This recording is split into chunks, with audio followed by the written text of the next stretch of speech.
You're 9 years old when your elbow starts to hurt for the first time. Not in the normal way, not like you fell off your bike or banged it against the dinner table. This is different. It's deep. It lingers. And weirdly, it excites you because it means something is happening, because you're already different. You've been throwing harder than the other kids since you first picked up a ball. You don't know how or why, only that when you throw, people notice. Your coach calls it live arm. Your dad calls it God-given. Your friends just call it scary. While other kids trade Pokemon cards and play tag, you're throwing into the backstop trying to hit the glove so hard it pops. You love that sound. You live for that sound. The field becomes your church. The mound is the pulpit. You're too young to know what a rotator cuff is, but your arm is already telling you it's not meant to move like this. That doesn't matter. You ice it with frozen peas and pitch again the next day. You throw 80 pitches in a weekend tournament and can't straighten your arm afterward. But your team wins, so everyone claps. No one tells you this pain could be permanent. No one tells you that every pitch you throw is like sawing a little more off your own lifespan. They just call you talented. They call you tough. They call you special. By middle school, you're a prodigy. You've got a private pitching coach, a strength program, and more video footage of your mechanics than most wedding videographers. You break down your delivery like it's a NASA launch. Your foot plant is off by a millisecond. Fix it. Your release point is drifting arm side. Clean it up. Your glove hand is lazy. No excuses. You're 12 years old and being taught the mental game like a junior Navy SEAL. You stop going to birthday parties because you have bullpens. You skip sleepovers for showcase camps. You're not being pushed anymore. You're pushing yourself. Because deep down, you already believe the only way out of life is through the mound. And it's not just belief, it's fear. The fear that if you stop throwing, stop training, even for a week, someone else will catch up. Someone else will steal your dream while you're off being a normal kid. You'll be replaced, forgotten, left behind. So you don't stop. You keep pushing, you throw through soreness, through pain, through days when your arm doesn't feel like it belongs to you. You convince yourself it's worth it. High school ball comes with expectations. You're the ace before you even throw a pitch. Varsity as a freshman, local newspaper headlines, college recruiters sliding into your DMs. They call you next up. They compare you to players with million-dollar contracts. Suddenly, everything you do is being watched. Every start, every inning, every radar gun readout. You hit 90 miles per hour your sophomore year, and your teammates start looking at you like you're not one of them anymore. Parents whisper in the stands. Other coaches accuse your team of cheating or your dad of juicing your protein shakes. You laugh, but it eats at you. Your identity fuses with your velocity. When you're throwing hard, you feel untouchable. When you're not, you feel like a fraud. You throw 6 shutout innings in front of 5 college scouts and go home convinced you weren't good enough. The bar keeps moving higher. It never stops. Then you blow out your elbow. You know the second it happens, one pitch too many, a sharp burning snap. You try to shake it off, but your body has other plans. The next morning, your arm won't lift past your shoulder. You cry in your car before the MRI, Tommy John. UCL reconstruction, 9 to 12 months. Rehab becomes your new sport. You spend hours learning to extend your arm again, then hours more rebuilding the torque that once came naturally.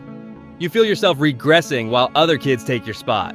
They forget about you quickly. That's how this works. You're not your name. You're your stats, your velocity, your ability to help someone else win. You're gone, so they move on. You scroll through videos of other pitchers throwing gas, and it physically hurts to watch. You hate them. Then you hate yourself for hating them. The worst part? You still love the game. You love it even when it doesn't love you back. College offers still come in. The surgery didn't scare everyone off. You're a risk now, but one worth taking. You commit to a D1 school with a shiny stadium and a history of pushing pitchers to the pros. You show up freshman fall feeling more pressure than you ever have in your life. Everyone here throws 90 plus. Everyone here was a star. You're not special anymore. You're part of a machine now. They break you down, rebuild you. Adjust your arm slot, change your grip, tweak your mindset. They tell you to trust the process. But no one explains what that process is or how many people it chews up along the way. You throw 3 innings your freshman year. You get shelled. You question if you belong here at all. You lie in bed wondering what happens if this dream dies. What happens if you're not a pitcher anymore? Who are you if you can't throw? You work harder, you get better. Sophomore year, you break out, you start Friday nights. You throw a shutout against a ranked team. For a brief moment, you're back. You're dominant, you're dangerous. The scouts return, your name resurfaces on draft boards. You throw 96 in the 7th inning and feel like you're flying. But it doesn't last. It never does. Your shoulder starts barking again. You push through. You lie to the trainer. You tell yourself it's fine. You're pitching for your future after all. You can't sit now. Not when the dream is this close. You give up 6 earned in your last start before the draft. Your velocity dips. The scouts move on. You get drafted in the 10th round.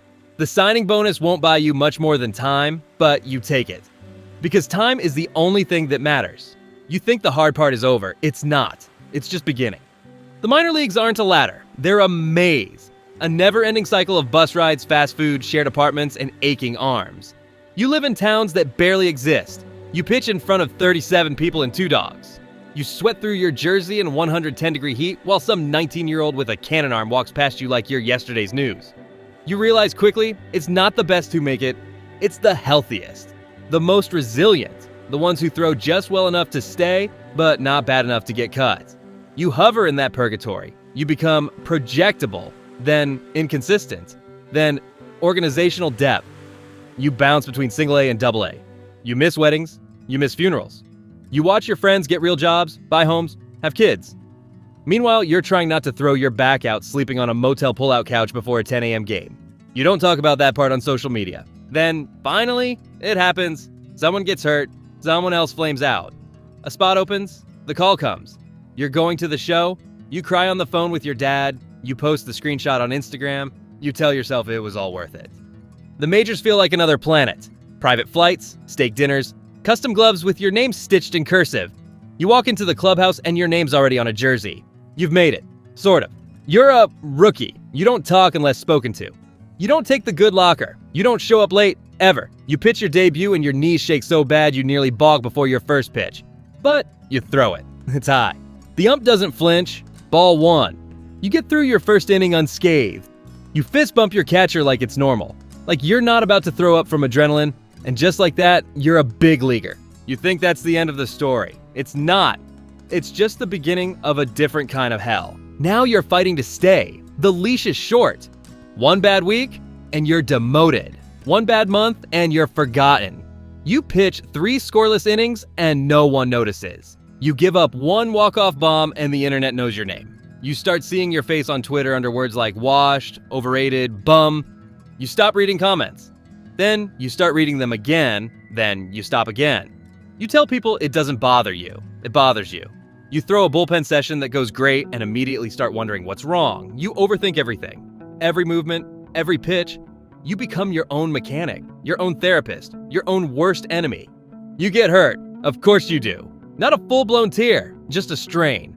Enough to shut you down. The team sends you to rehab in Arizona. You throw in the heat while rookies pass you on the depth chart. You question whether you'll ever get back. You get back. You're not the same. You reinvent yourself. You develop a cutter. You pitch to contact. You become a grinder. They stop calling you electric. They start calling you reliable. You pitch with pain every single day. Some days it's your shoulder. Some days it's your back. Some days it's your soul. You throw anyway. Years go by. You become the veteran. You watch teammates come and go. You stop remembering all their names. You sign short-term deals with teams that need leadership in the clubhouse. You know what that really means. It means they don't expect you to win games. Just keep the young guys from melting down. You win some, you lose more. You get DFA'd, you get called back up, you go 6 weeks without throwing an inning. Then you get thrown into a tie game in the 8th. You give up a bloop single, a bunt, and a hanging curve. Walk off. You sit in the dugout while the crowd cheers someone else's victory. You chew seeds to stop your teeth from grinding. Off-season comes, you train like you're 25, you're 34, you sign a minor league invite, you say it's just a chance to prove you've still got it. Deep down, you know it's your last shot. Spring training. You throw well, not great. Well, enough to make the team. Barely. You pitch in low-leverage spots. You do your job. You ice your shoulder every night and pray it holds. You don't tell anyone you haven't felt your fingertips in months. Then one day, it's over. No announcement, no press conference, you just don't get re-signed, no team calls, not even your agent. You wait a few weeks, you start throwing in your backyard. It doesn't feel the same, you stop. You become a coach, you train kids with clean mechanics and limitless hope. You tell them to enjoy the ride. You don't tell them how lonely it gets. You don't tell them how many birthdays you missed, how many times you cried in a dugout, how many days you woke up hoping you were someone else. You just smile. You say, nice pitch. You say, keep going. You still dream about it sometimes. The roar of the crowd, the snap of the glove, the silence before a 3-2 pitch. The moment when the world stops and waits for you to decide how it ends. You wake up reaching for the Rosenbag. That's why it sucks to be a pitcher. Because it takes everything. Your body, your mind, your time, your relationships, your sense of peace. It gives you just enough to believe, just enough to chase. And then it dares you to survive. And if you're lucky enough, strong enough, stupid enough to make it, it asks for more. But you gave it. You always gave it. And if you had to do it all again, you would.